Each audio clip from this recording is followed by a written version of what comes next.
Hi there, my name is Randy, and I'm here to talk about my healing journey and really deliverance from codependency thanks to Jesus Christ. I am a born again Christian, not ashamed to say that, but even if you are not a Christian, you will benefit from what I'm going to discuss with you today.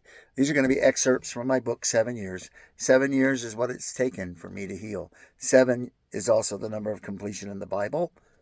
7 days for God to create the earth. On the seventh day, He rested. And it is used continually throughout Scripture.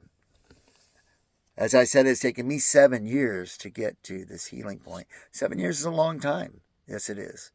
And that to grieve a relationship. My first marriage that lasted for 33 years. A toxic marriage that left me in disarray. It left me devastated, along with a smear campaign that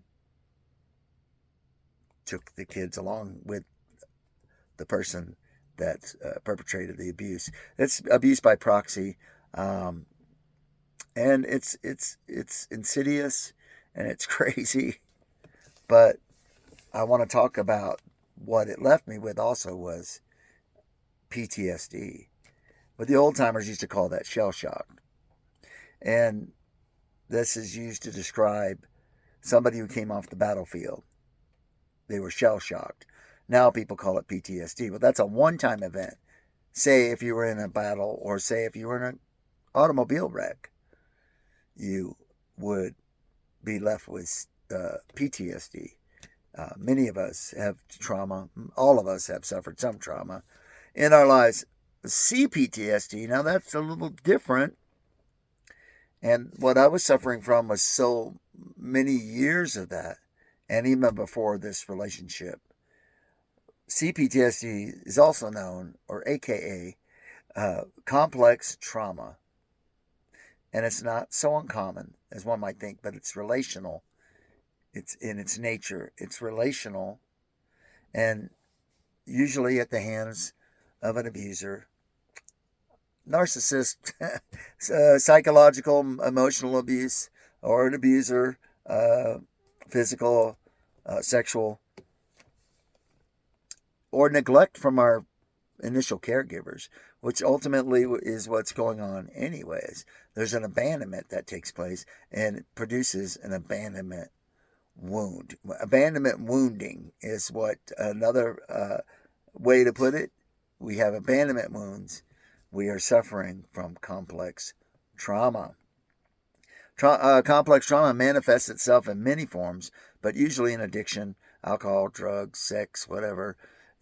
And usually that is a way of coping with the trauma, uh, just like veterans do when they come out. Many of them came out of those wars and angry. And that's where you see this trauma, angry, and they stuff it with alcohol and drugs. Well, I'm here to help you understand it better, to come to a place of deliverance and to be free from codependency, be free from traumatic trauma in your life. Will you ever forget? No, you will never forget. Has it changed you? It most definitely has changed you forever. Can you be healed from it? I believe so, yes.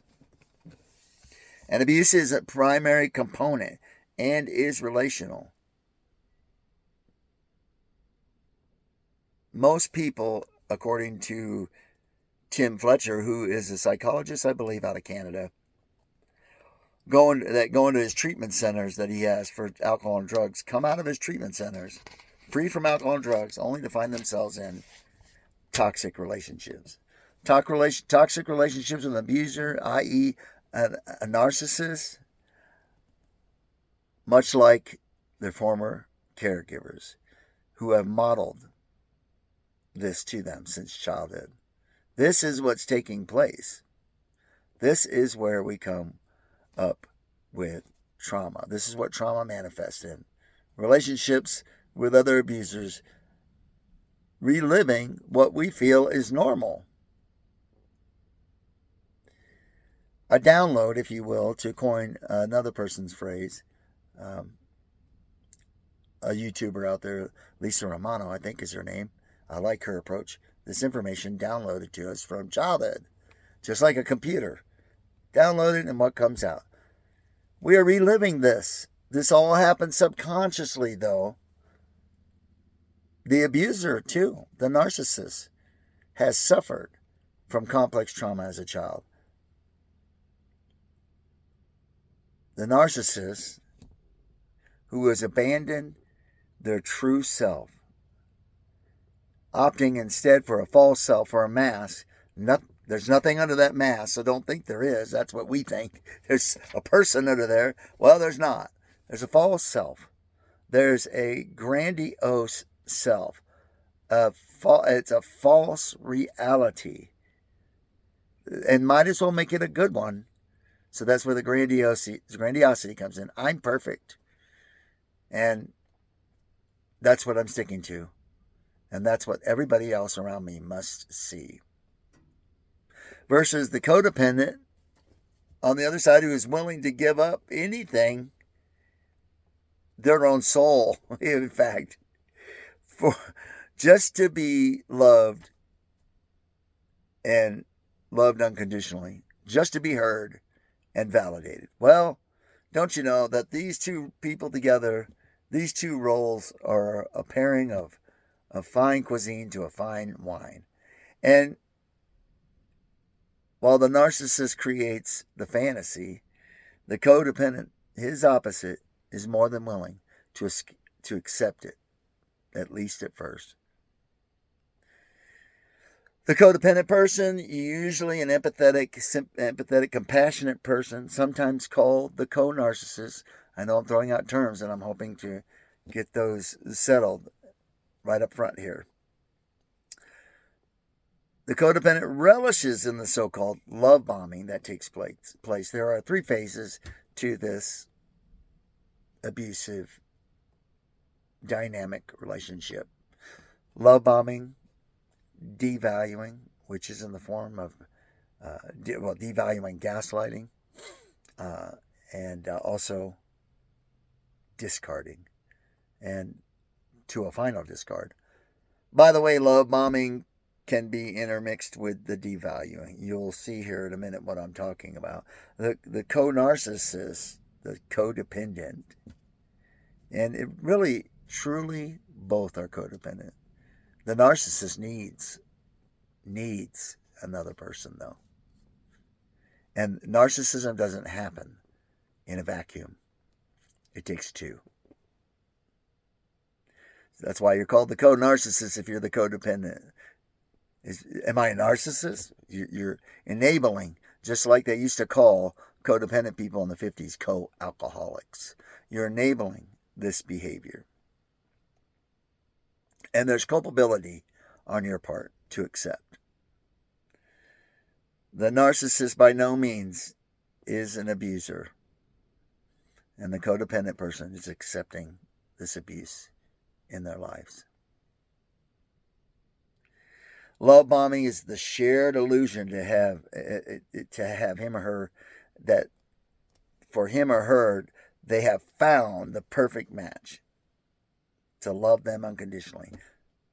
And like I said, the narcissist found their perfect match, someone who will accept their grandiose, false self without question. Without question.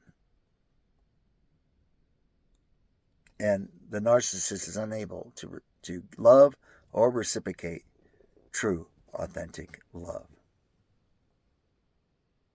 So my story of healing really began in 2015 when my wife initially, my ex-wife, left me for the first time, claiming that I was an angry and abusive man. This gaslighting technique, and that's part of the devaluing, is a very common tactical approach for saving face. Whose face? The narcissist's face. The narcissist's face, the covert narcissist in particular, will use gaslighting and looking for reaction from their partners, reactive behaviors, as a so-called proof of their such claim. So the claim of me being angry was a gaslighting technique, but I was angry, and I was being yelling and screaming and being abusive in my anger. But it's reactive abuse. There's abuse being perpetrated towards. I'm not making that right, but you see that the narcissist is pushing the buttons, pulling the strings, looking, pushing, prodding for a reaction to you. Look it up. It's called reactive abuse. There's a couple females out there, women that talk about reactive abuse. I don't know their names offhand, but they're very good at describing what I'm talking about. So the covert narcissist, and all narcissists use gaslighting, and that's a denial of your reality. It's a denial of your reality. And they will use gaslighting to prove out their claims. Look at you. There's something wrong with you. You're an abusive person. And they'll say it in that tone of voice while you're yelling. Look how abusive you are.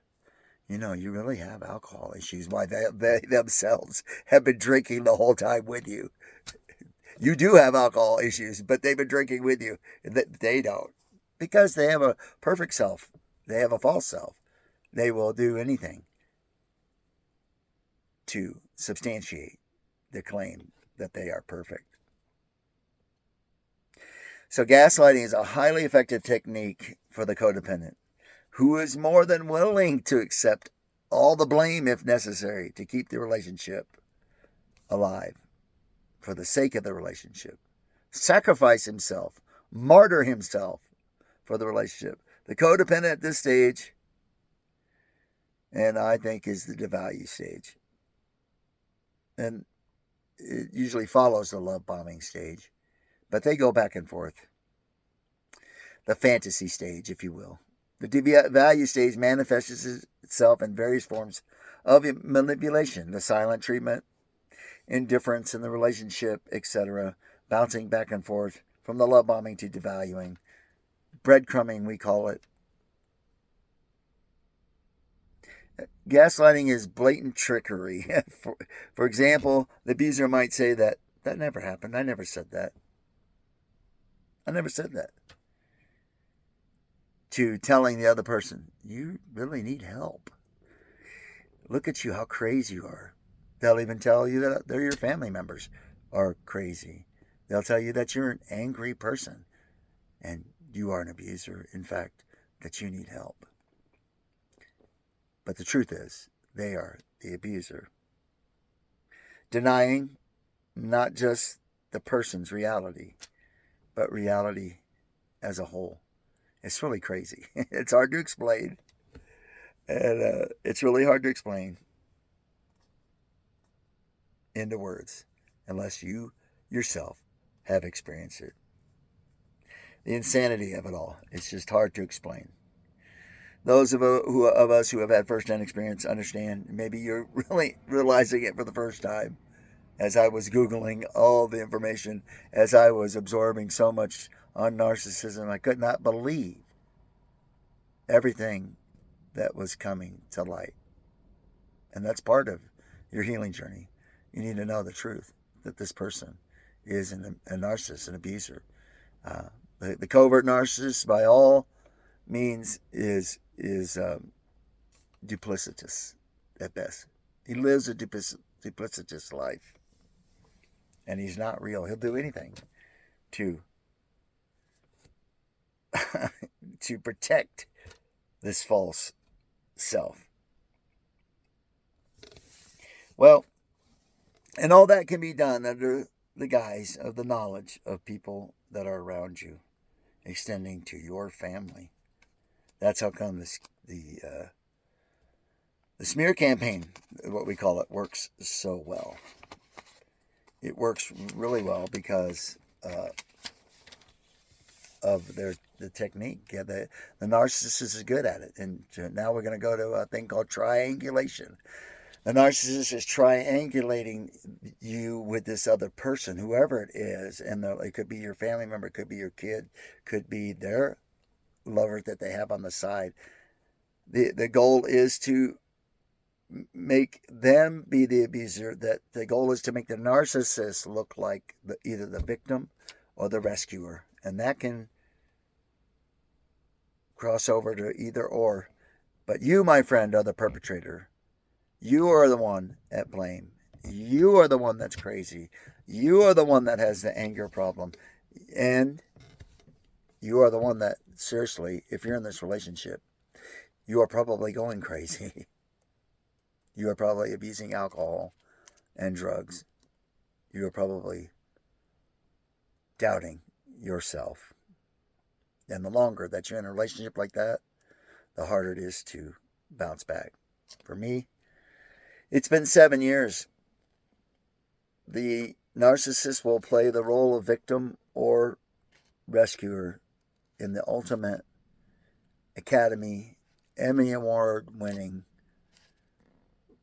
roles of their lives. They are master manipulators.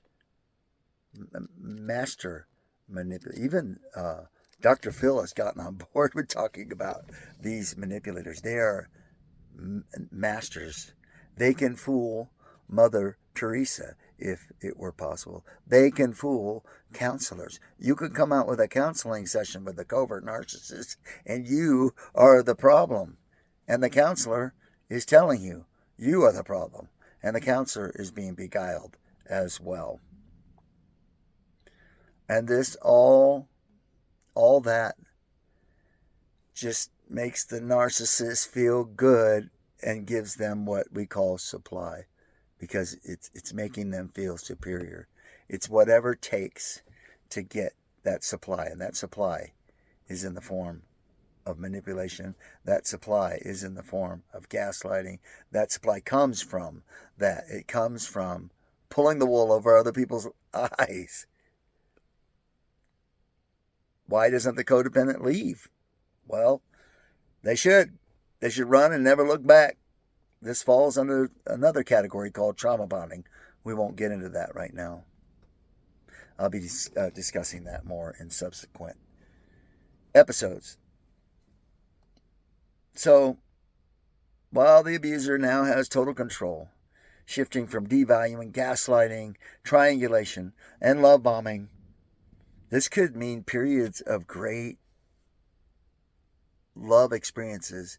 The breadcrumbing could come in great sex, great periods of time with the narcissist. Vacations, wonderful times. It's designed to keep the target, who is the codependent person, off guard, and it works. And that's where this trauma bonding happens. For the next wave,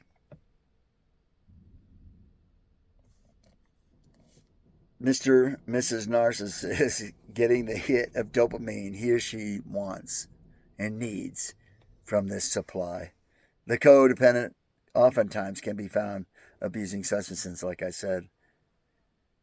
And this just to fuel the narcissist some more, to tell that person how messed up they are. And for that person to be in self-doubt is a dangerous place to be. You know, the codependent in all sincerity is addicted to the narcissist, to the breadcrumbing, to the trauma bond. The narcissist is addicted to narcissistic supply. That's all he cares about. That's all he wants. He doesn't want this relationship with you, to be honest with you. He'll end up leaving you, hating you, discarding you, like you were a piece of trash, like your relationship meant nothing, just like mine, and just like many of you have experienced. If you like this, please subscribe, like, share, comment. Let me know what you think. I'm going to continue on if you like me to. Again, my book is going to be titled 7 Years. God bless y'all. Take care.